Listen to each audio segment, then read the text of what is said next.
अंशला डोळ्याचा problem आहे म्हणून त्याला दिवसभरामध्ये 12 वेळेस ड्रॉप डोळ्यात टाकावा लागतो.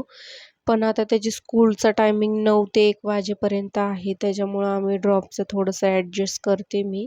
म्हणजे कधी दुपारी स्कूलमधून आला ना, मग त्याच्यानंतरनं ड्रॉप टाकायला चालू करते. एक सकाळचा त्याचा 8 वाजताचा ड्रॉप असतो आणि ही टॅबलेट पण दिलेली आहे डॉक्टरने त्याला. ह्या गोळ्यांचा 3 महिन्याचा कोर्स होता अंशच्या.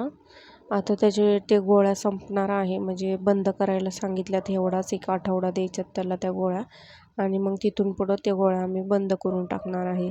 कारण की त्याला गोळी वगैरे चारली ना, तर त्याला खूप जास्त भूक वगैरे लागती. म्हणून त्याला कुणी पण बघितलं ना, असे बोलतात की त्याची अशी कशी तब्येत झाली, सुजलंय की काय असं वाटतं सगळ्यांना. पण त्याला गोळ्या चालू आहेत ना, त्याच्यामुळं त्याची तब्येत झालेली आहे. कारण की त्याला भूक खूप जास्त लागते आणि त्याला वेळेवरती जेवण पण लागतं. म्हणजे त्याला समजत नाही त्याचं पोट भरलं की नाही आणि त्याचे स्कूल ड्रेस पण त्याला टाईट व्हायला लागलेत आता.